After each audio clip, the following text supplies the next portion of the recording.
Happy Thursday, YouTube. Finally getting around to having some free time to where I can get this video together.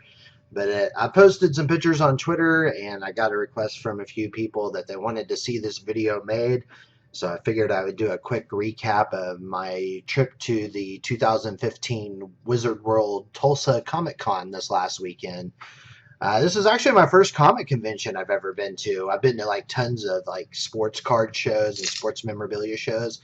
Never been to a comic book convention. I collected comics throughout like the late 80s and early 90s, and I remember just reading Wizard magazine and seeing the ads in those magazines for like San Diego Comic Con. It seemed like there was just so few comic conventions back then, but I just remember seeing those ads and seeing like all the celebrities and comic book artists and writers and everybody that was there, and just thought how cool it'd be to attend one of those. Never really had the chance to do it, and this last year, 2014, Wizard World came to Tulsa, Oklahoma, just 90 minutes away from me. It's the first time they ever had a convention here, and it ended up being like a huge, massive success for them. And they ended up coming back this year, and there was some people on the attendance list that I wanted to go see this time, so I went ahead and snagged a ticket. And I guess this year was definitely a huge success as well, because Monday of this week they announced that they'll be coming back next year for a third time in October. I think it's October 21st to 23rd of 2016 is when they're returning. But yeah, it was a pretty cool time. We got there on Friday. I went down there met up with my buddy Chase, the Mr. Chase on Twitter. Give that full shout. He's got a lot of cool stuff to show off from his trip down there as well. But we had a lot of cool stuff to do on Friday. We just kind of went down there and picked up our VIP passes. We snagged our VIP passes probably about 2 months before the show would have waited, before the show actually started. And I wish I would have waited like a month instead, because they kept on rolling out different VIP packages, and I'll kind of explain that as I go. But there is a variety of different things to do on Friday. Friday, they did have some of the smaller signers do some evening sessions, it seemed like, later in the day. But with anything we were after was mostly on Saturday, so we just kind of took Friday just to kind of get familiar with it and everything. I had a huge submission of comic books that I submitted through CGC. It's kind of like the Beckett of the comic book grading world, where you go to get your book slabbed and the whatnot. There were several different signers there that had some of my the original books that I collected since I was a kid. It was mostly, if you're familiar with the Secret Wars series from the 80s, Secret Wars 1 through 12 was like they're redoing themes of that right now in Marvel Comics, and they had some of the original people there doing a signing, including Jim Shooter, John Betty, and Mike Zeck, and they were there doing a signing. So I decided to take a few of my books down there just to get signed.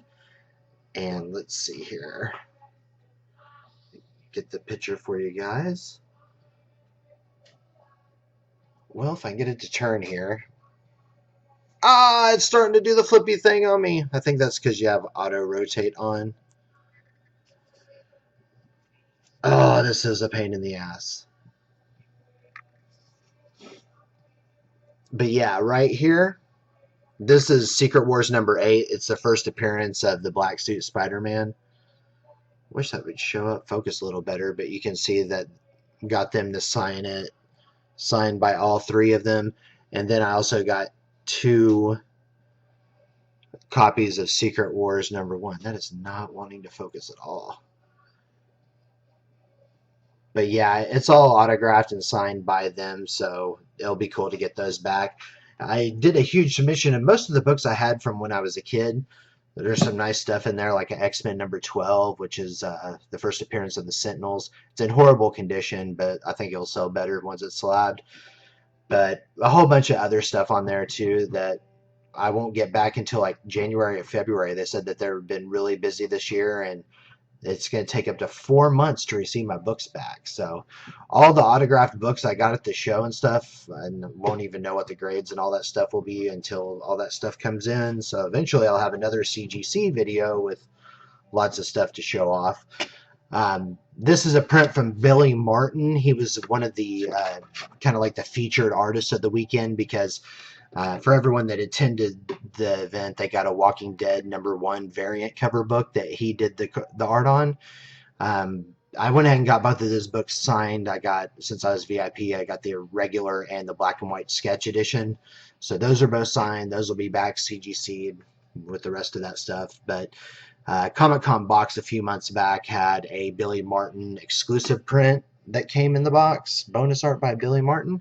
Billy Martin was also in the band Good Charlotte, that band pop punk stuff. They had the twin brothers in it.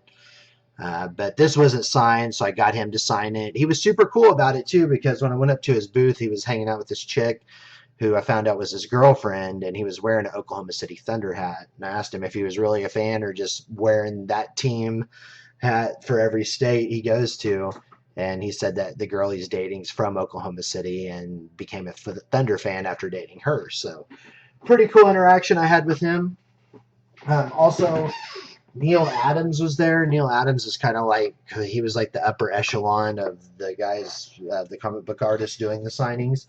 One of my favorite books is this DC Treasury edition. I don't even know if all this will fit in the frame. It's monster, oversized comic book. But I think this is made in 1978, and I've always been a fan. This is probably like my favorite comic book cover. But I got him to sign it right up here across the top. Neal, since he was kind of the top of the tier, he charges $30 for an autograph, and I actually got 4 of these books signed. So this is one of those books that every time I find a copy of it, I buy it, and a lot of these books that I have are mostly in really good condition. But it's pretty sweet to get him to upgrade all these books with a signature. CGC doesn't do slabs on books this size, so unfortunately I wasn't able to get it graded, but it was pretty cool of him to like sign all that stuff because he was selling lots of his original art and whatnot, and his price was pretty expensive. He had like original drawings and stuff that was around $1,500. So people look to his art as kind of more like an investment because he's a different, he's kind of like a comic book legend, and people are willing to pay more for him. His sketchbooks, I think, were starting out. If you wanted him to sketch a cover of a comic book, I think it started at $150 for just like a little 5-minute sketch or something. It's pretty crazy. But yeah, Saturday rolled around, and that's when all the artists and everybody was signing.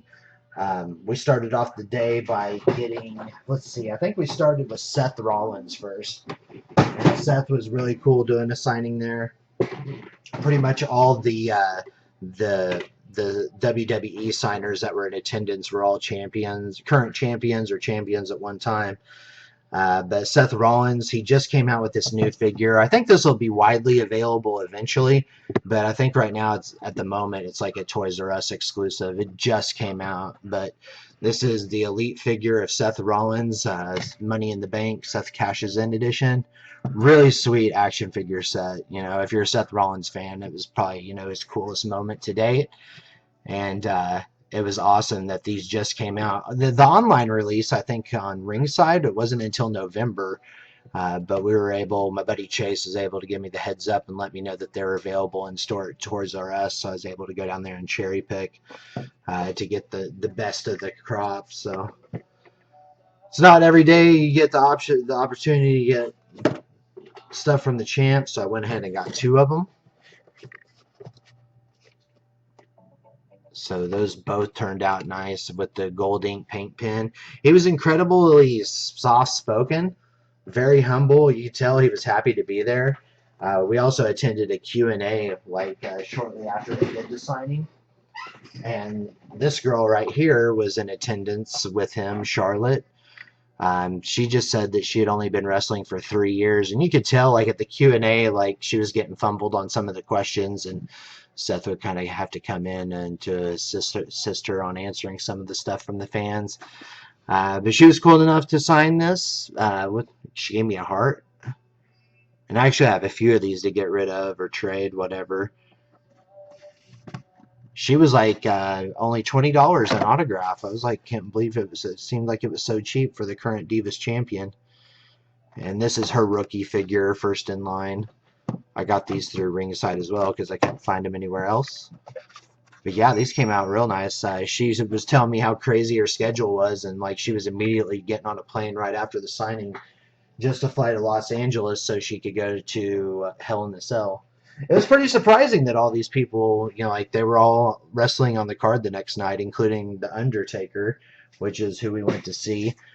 He was wrestling Brock Lesnar the very next night at Hell in the Cell, so that was pretty crazy. But yeah, we purchased the VIP experience. We got this about 2 months out before the event.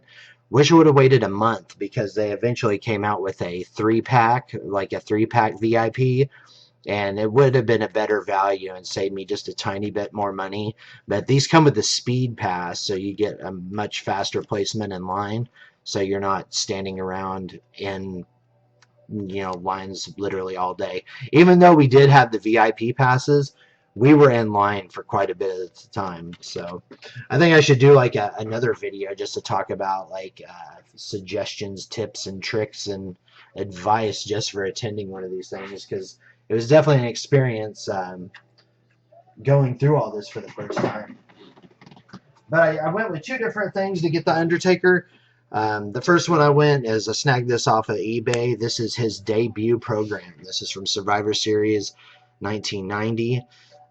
He's not featured on the cover, but he was a mystery partner that night to the $1 Million Corporation or whatever. He was the mystery tag team partner, and that marked the debut of The Undertaker. So wanted to get something cool signed. He's not on the cover. Couldn't figure out where to get him to sign anyway, so he just signed across the top. And he has a really nice, intricate autograph. Takes his time on, and you'll be able to see it with this next thing I got signed.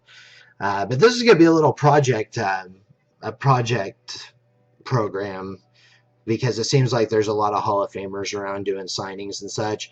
Jake the Snake will probably be in my area soon. Look at this weird-ass picture of Jake the Snake with the eye missing. Don't know what that's all about. Hacksaw Jim Duggan, he's inside the cover here, and he's coming to my area, so I might get him to sign the inside as well. So just keep continuing to build this up. It's in really good condition, even has the subscription cards included with it as well. But yeah, pretty nice, sweet piece of memorabilia. And the other thing I went with, I got a really good deal. This is a rare figure from 2010. This is his San Diego Comic-Con exclusive figure, and I think this just recently got re-released with like a different, it might have eyeballs or something. It's the same figure, just different variations as the new Defining Moments figure. But he took his time and hooked it up on this really sweet autograph. Came out awesome in the silver. The paint marker I used was like a cheap $2 marker. I had all these different silver paint markers, and the one I liked the best was the one that cost me the least. It was just a cheap ghetto one, and it came out perfect on this plastic top. I haven't really autographed too many figures, but I had great advice from my buddy Chase, and he was able to guide me through the process and make some great selections. Yeah, his stuff turned out great too. He used a purple marker, and it came out really nice. But yeah, this box is minty fresh. It also includes the white cover, the white shipping box that came with it. So that's a nice another piece I had, and that pretty much is the last of what I got. I'll have a lot more to show whenever I got that CGC order to come in, but definitely the convention was pretty cool. I realized that you don't need to bring, unless you want to get a specific color or marker. Like everyone that signs there has a whole pile of Sharpies in front of them. Top loaders is a huge business out there. Like everybody's selling top loaders or things to sell in top loaders. If you're into like fantasy art, sci-fi, comic book prints, like art prints, that seemed like to be the biggest thing that they offered out there. Every artist had prints for sale. Prints, and to go along with those prints, there was top loaders everywhere. And they were making some cheese. Absolute cheese. You should just go to a convention and just sell top loaders, because they were making cheese off people just buying top loaders, charging like $5 for something that doesn't even cost like $1 to make. Pretty bananas. But yeah, there's Funko Pop everywhere. Everywhere had Funko Pop. That seemed to be like the biggest hit of the convention, was that Funko Pop everywhere. People had the cheap Funko Pops. They had the buy 5 get 1 free deals. There was people that had the high end Funko Pop. It was pretty bananas as far as that was the most Funko Pop I've ever seen in my life. There was one vendor there that had a freaking mountain, just an entire wall of Funko Pop, and just, you know, you would just pull one off the shelf and then there would be like 5 more right behind it, just like crazy inventory. But it was pretty cool. I went back, didn't get a chance to go back on Sunday, just wrapped everything up on Saturday. So Sunday seemed like more of the same. It was just a day you could go and get, there's some of the bigger stars just doing more autograph sessions, like Norman Reedus. Norman Reedus was the big like guest of the weekend, I guess, and his lines were just bananas. People were paying, his VIP package was like $350, I think, and that was the most VIP badges that we saw all weekend, was just everywhere Norman Reedus VIP. It was pretty cool. I never been to like a convention where there's just people walking around, you know, in costumes of just all types. I didn't know if it was going to be mostly, you know, like young kids, a youth oriented type thing, but I mean, there's people from all walks of life, young and old, everything in between, that was at this convention. And it was a pretty good time. Like the costume that stuck out the most was like these this small group of people that was dressed up like the wolves from The Walking Dead, and they had like the wolf Carol, like Carol dressed up as a wolf disguised whatever with her, and they were all bugged out, looking like they'd been up for a few days. They probably have been, but they look tweaked the fuck out and crazy, and just like they were walking around and totally in character and like sneaking up behind people that were in Walking Dead costumes. It was pretty nuts. But pretty good time. I'm sure I'll definitely be going back to one of these things again in the future. Not for sure about the dressing up part, but it was cool to experience. I never knew they even had booze at these things. They had booze stations everywhere, and I don't think I hardly saw anybody drinking either. It was very little security, and it was all cash only. It was kind of like a different world, almost. It was just like one of the most lax security like events I've ever seen. I think there was only like really one security guard when Undertaker was doing a signing. It was just like very chill. And how they ran the events were, you know, like the line management and everything was just top notch, grade A. Photo opportunities went smooth as could be. They got this thing nailed down to a science. It was pretty impressive to see how it all went. Friday was definitely the slower day, but Saturday was bananas. Like that convention floor was like, it was elbow to elbow and just busy all day. So they definitely have this down to a science. If you ever hadn't had the chance to go to one, definitely go just to say you've been to one and just to see what it's like, because it's definitely a, you know, like a world of its own. But hopefully you guys enjoyed some of the stuff that I had to show. Some of the stuff I have extras of. So if you're interested in for trade, I have to get rid of some of it. Probably going to sell some of it on eBay just to recoup some of the money from the trip. But if you see anything that you like, drop me a line on Twitter, twitter.com/mastertrifecta. And hopefully I'll have some more stuff to show you guys soon. Take it easy. Make sure to subscribe, like, and comment. Peace.